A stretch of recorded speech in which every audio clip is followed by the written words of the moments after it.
And so they started out this year. This is the year of the black quarterback. And man, half the quarterbacks in the NFL are black, and they're more athletic. And this is going to be awesome. And the results are in for this football season. Black starting NFL quarterbacks finished 90, 137, and 2. That's a 39% winning percentage, or 40% winning percentage. The final four quarterbacks were Matt Stafford, Drake Maye, Bo Nix, who was injured and replaced by Jarrett Stidham, and Sam Darnold. The head coaches, Sean Payton, Mike Vrabel, Mike McDonald, Sean McVay. Do we have a graphic to here? I want to talk about these 12. There were 12 NFL teams who had a combination of a white quarterback and a white head coach. And those 12 teams went a combined 134 and 70 in the regular season. That's a 65% winning percentage. 8 of those 12 teams advanced to the playoffs. Of those 12 teams, only 2 had a losing record. Sit back. I want you to hear me on this. 12 teams started the season, and the majority of their season, with a white head coach and a white quarterback that played in a minimum of 15 games. 8 of those 12 teams made the playoffs. Only 2 of those teams had a losing record. Guess which 2 teams they were?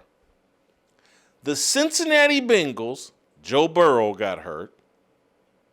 The Indianapolis Colts, Daniel Jones got hurt. Those are the only 2 teams, and I believe the Colts went 8-9.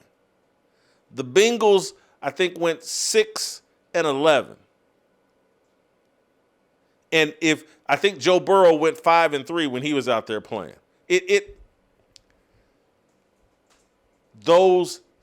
And so you'll sit here and say, what is Whitlock saying? Is he saying that white is superior to black? That's not what I'm saying. What I'm saying is, when you pair a white quarterback and a white coach, there are shared values between the coach and the quarterback. And the head coach and the quarterback, are the 2 most important positions in an organization. It's the general manager. No, it's the coach and the quarterback. Not that the general manager is not important, but it's the coach and the quarterback. There's 2 guys that the cameras follow after the game. They go meet at the 50-yard line and shake hands after the game. The coach and the quarterback. They're the 2 most important leaders. And when they're on the same page in terms of values, that's the secret sauce for success. And so there's nothing wrong with black skin color.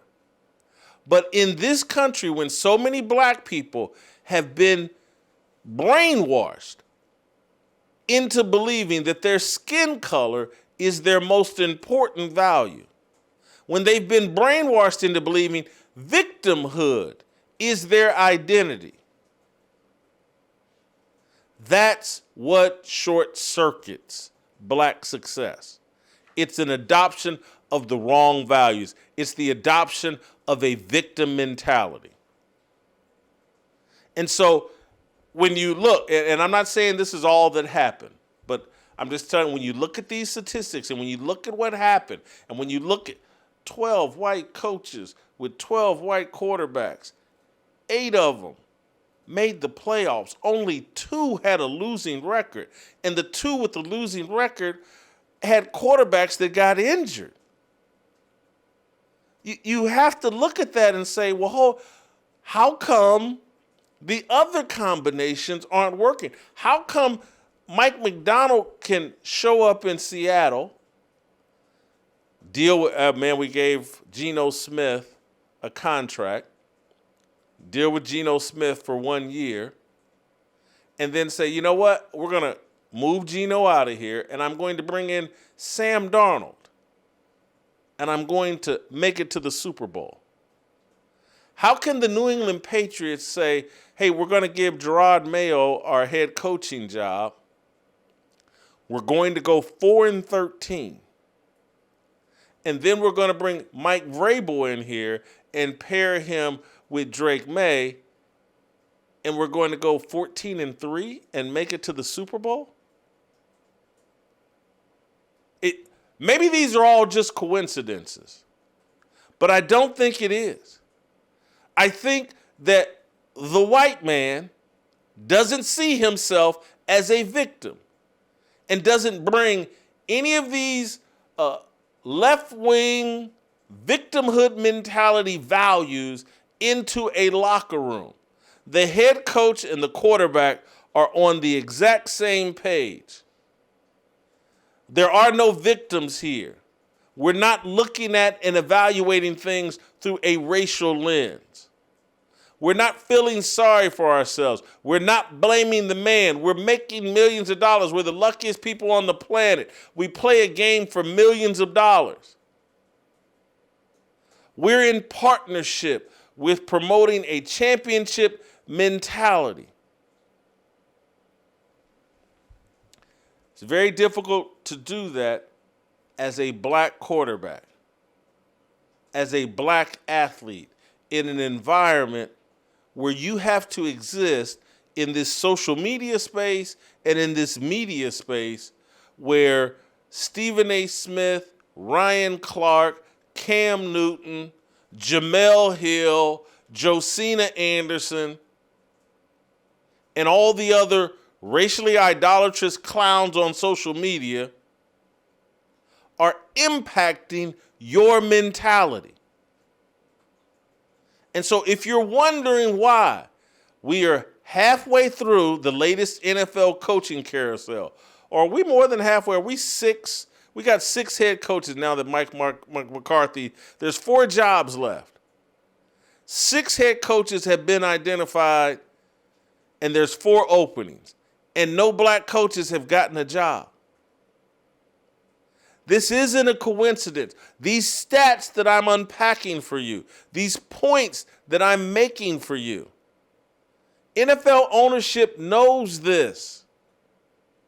They have access to even more information than I am unpacking here. They know the victimhood mentality doesn't work. And so, yes, will we bring in one of these black victimhood coaches for a year or two as we do an overall cleanup process of our organization, and then we will replace him with a coach that has a championship? I am not a victim. Christianity makes me a victor. We'll bring in that mentality and win championships with. That's what's going on. These are not your Honkies. These Honkies ain't playing your stupid victimhood games. You have an opportunity to reject the victimhood mentality. Lean into a Christian mentality. It has worked since the beginning of sports. I've told you all countless times who organize sports, the Fellowship of Christian Athletes. These sports endeavors are meant to be Christian-based, Christian mentality. And all of these black people that think somehow they have turned Christianity into something that also can coexist with victimhood, they're lying to themselves and they're lying to you. It doesn't work. They don't coexist. In this year, I want to just they started this conversation. Let's just remember that. And you can get mad at me for entering into this conversation and explaining to you what has transpired. Get mad at me all you want, but don't blame me for the conversation. Blame them.